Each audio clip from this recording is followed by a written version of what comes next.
Support for Lab Out Loud is provided by the National Science Teachers Association. Find out more at nsta.org.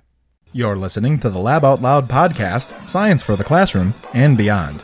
Today we're talking about the teaching profession and looking at what one organization is doing to elevate its status in the United States. Not just standing in the classroom, that teaching is a profession, that being a teacher is partly being engaged in your subject as a long-term interest, not just when you go to college, and that a big part of professional growth has to do with interacting with other teachers in many different ways and to take charge of their own professional growth.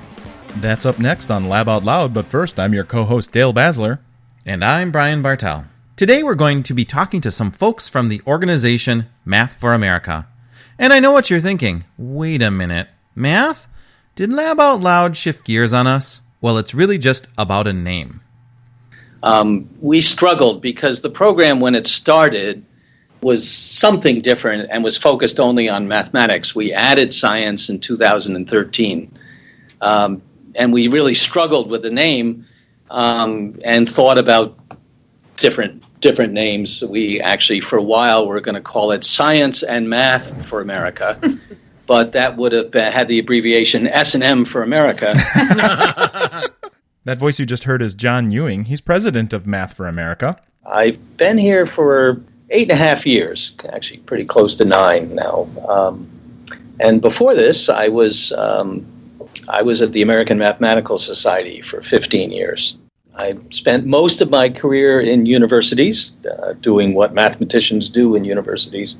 So Math for America is working to help both math and science teachers. Math for America advocates for the teaching profession as a whole. And we saw this advocacy in action when we watched a recent YouTube video that they produced. Every day for me is different than the day before. A huge part of what I do is earning trust and respect. I'm always seeking new ideas to share with my colleagues. I'm constantly shifting gears and making in-the-moment decisions throughout the day. I get to work with some of the top researchers in my field. I change history. Over the past 20 years, I've changed thousands of lives. I am a published author. I'm on the frontier of my field. I get to work before the sun comes up, and I don't leave until the sun goes down. I always knew this is what I was meant to do. And by the way, I'm just a teacher. I'm just a teacher. I'm just a teacher. I'm just a teacher. I'm just a teacher. I'm just a teacher.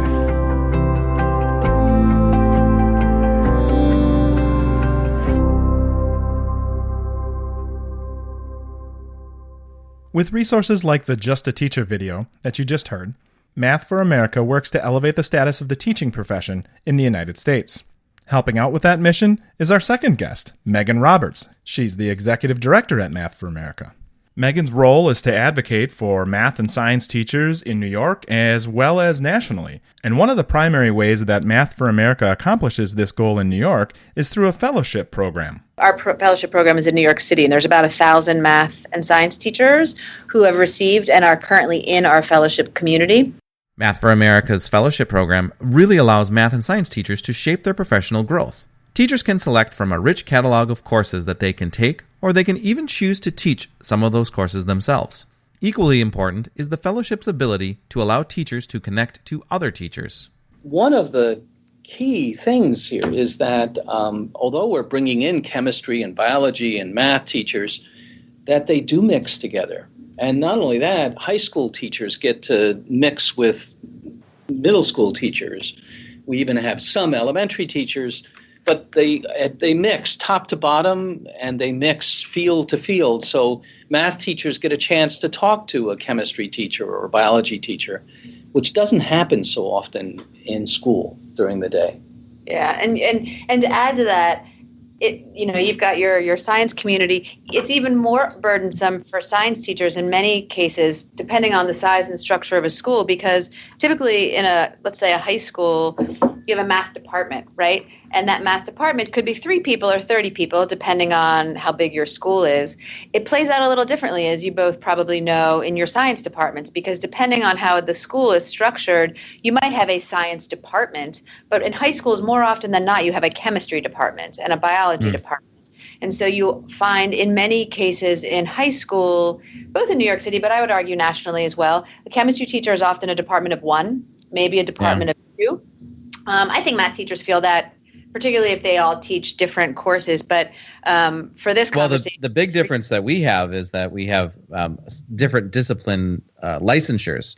Yeah, so while we don't have necessarily a chemistry department, we have chemistry licenses, and not everyone can teach it, whereas we have one math license, if I'm not mistaken, in Wisconsin. I could be wrong on that. It's the same in New York. So in New York, you have a high school secondary license in mathematics. Yeah. And in high school, you have a chemistry license in chemistry license, physics, earth science, bio, and something called general science in middle schools.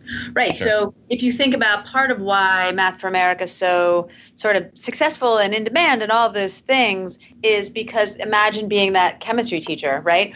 And so you're at your school and you've got a great school, you've got a great principal, you've got a great community, and your school comes together to think about learning together, but generally not in a chemistry context, right? You're talking about lesson plan design, you're talking about issues with your students, you're talking about your school initiatives. So the idea of professional development is very rarely content focused at a school. Yes. And even less when it is focused in content, it's often focused on a literacy piece, we know. And so science teachers come here and they're like, wait, let me get this straight. There's 70 chemistry teachers who I can spend my time with for the next 4 years. And in many cases, we hear day in and day out, it's a huge career life changer for someone who can get inspired and not even just inspired. I mean, I think the work's really deep. So this poor chemistry teacher who we should give a name to probably, can share lesson plans with other chemistry teachers, learn new content together, have them intervisit each other's classroom, talk about what's hard, talk about what's great with all peer-to-peer. So there's no supervision involved, there's no judgment, there's no competition, but both of you teach the exact same content.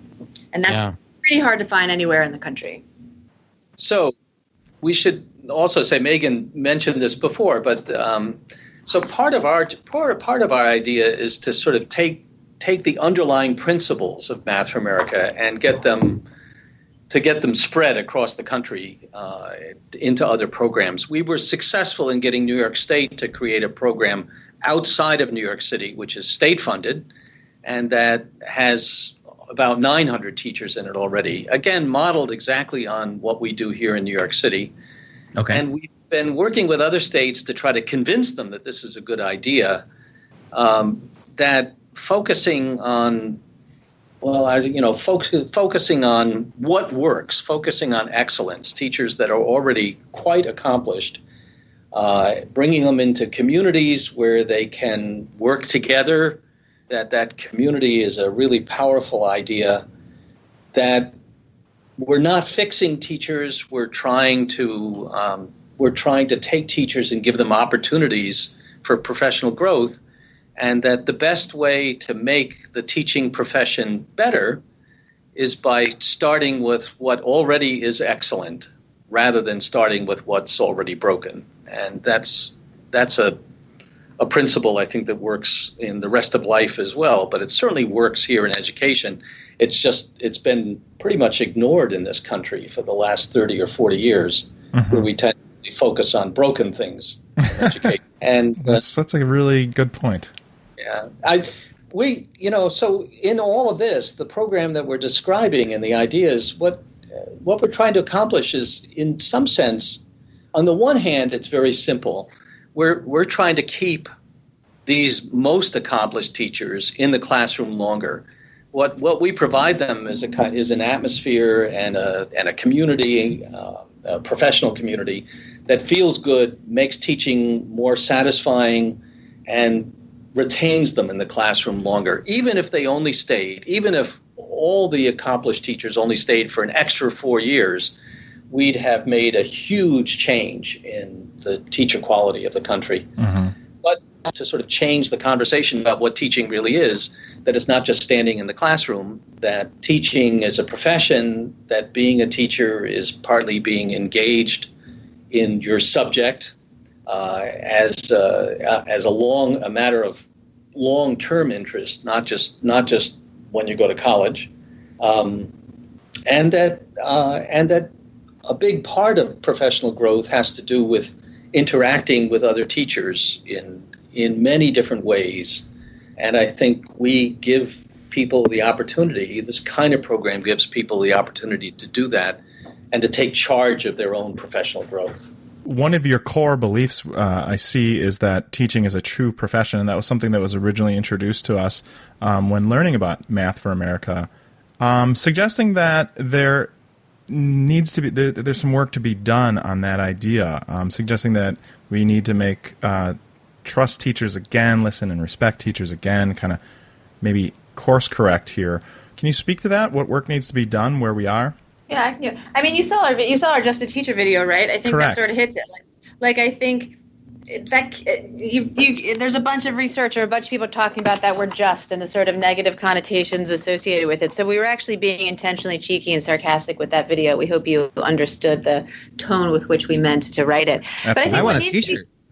Yeah, you know what? We'll make that happen. Like I'm just a teacher. You know, That would be I love Yeah. that idea. That's excellent. Yeah. But here's the thing, right? So we have all these teachers. Arguably, we have the teachers who are incredibly accomplished, who are incredibly dedicated. And I think that there are teachers just like our teachers all over the country. Some of them don't respect their own profession. Some of them have been beaten down for years. I was a teacher. If either of you were teachers, you know, Yes. you felt like just a teacher sometimes. You were treated like just a teacher sometimes. So right there is the problem. Well, I've had Yeah. that said to me. I've even had like relatives say, "Now, why are you going to stay in this?" And I'm like, Yeah, exactly. Well, you know, where people have said to you, like, so what's next for you? That's Correct. the question I love, right? It's like, actually, nothing's next for me. It's Thanks like so your much. starter job, you know. "This is Yeah, my like- profession." Yeah. So I think one of the things we need to do is to stop referring to people both literally and metaphorically as just anything, just teachers. And teachers need to be the ones leading that charge. I also think as a profession, one of the things we do a lot of, but, you know, Math for America aside, one of the things that John and I both believe is teachers need to, I say it all the time, like we need to give them the mic more, right? They need to demand being involved in policy conversations. Yes. People who make policy need to invite them to the table more. They need to be leaders in their classroom by having a voice outside of their classroom. And I think that I know that there are more opportunities for teachers to do that than teachers take advantage of because they don't always feel invited. And so it's how, as a country, do we invite teachers to be professionals and have ladders of leadership that keep them in the classroom rather than them feeling like the only way to be a leader is to leave the classroom. I think it's an epidemic, but I think it's solvable. Is it unique to the U.S.? Oh, yeah, absolutely. I think it is. I mean, if you look at Finland, if you look at Asia, if you look at Japan, like those are all, people choose those jobs as careers and with a high level of efficacy and a high level of respect. I'm not saying globally I know every corner, but I think it's very, look, there's so much we know. The economies of New York or the country, as well as how we think of careers in the U.S., is that it's a very mobile way to think about life. And teaching is mobile. I'm not sure it's unique to the U.S., but it's certainly not inevitable. But I think Britain, Germany, other countries are feeling the same thing, that teaching has become less and less respected as time has gone on, and I think that they're suffering for it. But as Megan says, it's clear that it's not inevitable. It doesn't have to be this way. There are countries where teaching is a highly respected profession, and I think we have to move in that direction, but it's going to be hard. Yeah, and teachers need to move with us, you know? Yeah. What I find concerning is I think I work as an instructional coach with new teachers and things like that, and I feel sometimes that professional status sort of eroding away. Like they're not standing up for themselves and, grabbing this profession.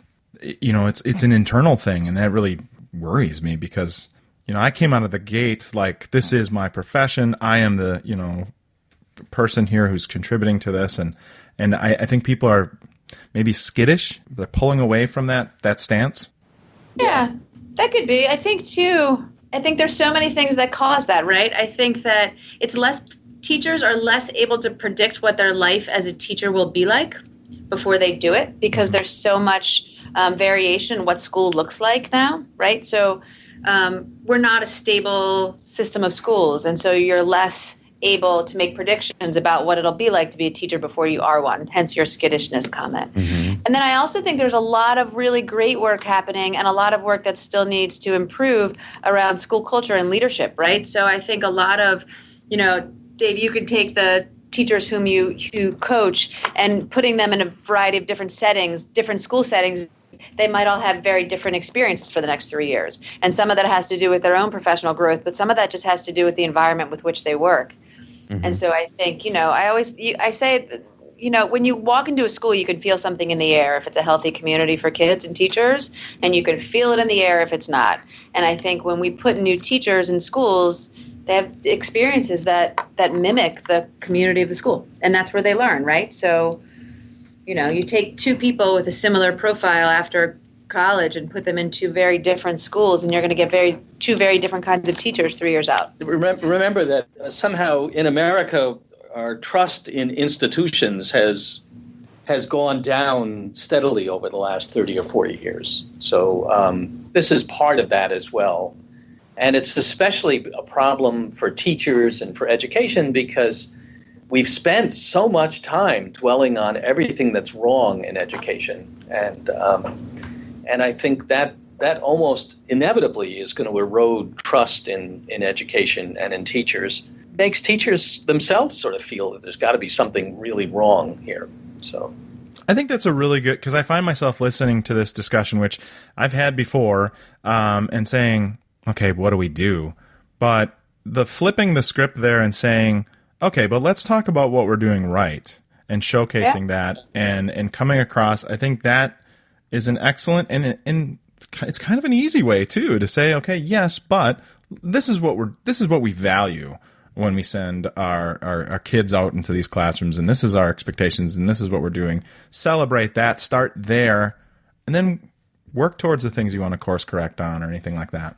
Yeah. I mean, one of the things we do, to John's earlier point about how some of what we do at Math for America is actually really simple. One of the things that we do that's actually really simple, but to that point, which you'd think it was rocket science and it's so not, is we help teachers, and by help, I mean that in a lot of different ways, but we're like, you know what? You could actually give a talk at a conference. And for some of them, they've been doing, some of them, it's like they would never think in a million years that what they're doing in their classroom is worthy of sort of reflection and cohesion and writing and public speaking. And so we probably have, I'm going to make up numbers, but 50 to 75 teachers every year who we both sort of nurture through the application process, maybe even pay for them to go to the conference, and then make sure that the rooms are full of people. And it changes a lot. And it also just, the more people that are speaking out about what they do raises the bar of the profession, Absolutely. And having that available, I think, having people do some of that own writing makes that literature and the research more accessible too. You realize, there is writing out there. There is people talking about this out there, and it brings more of a professional demeanor back into that culture as well. And I do think that we're missing some of that too. Yeah. So the hard question here is, as you said, your vision is you want an inspiring expert math and science teacher in front of every student in America. So what's your timeline on that? It's a vision. Come on, that's a softball. Don't you give them the rest. So here's a more realistic vision, right? Suppose we've got about 500,000 math and science teachers in this country. And if you had about 10% of those, so that's still 50,000 teachers, but in programs like this around the country, in various states, working together, coming together. And those were, I won't say that they're the best, because you can't ever measure what the best 10% are, but they're highly accomplished 10% teachers here, really, really people that are really good. And you showcase them, and you use this as a model for the way teaching could be.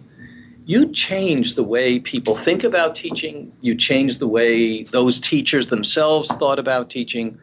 And you'd give them a chance to grow even better over the time that they were in the program. That's what we'd like to see across the country. It would cost a lot of money, but the truth is that in terms of the money that we now spend on professional development, it's a small piece of that money that we'd be spending on creating programs like this state by state across the entire country. That's and what the cost of not addressing it is also pretty dire. We see the consequences of when students don't get that appropriate education and inspiration. We know what that looks like. So that's kudos to you. Yeah. Thanks. Yep.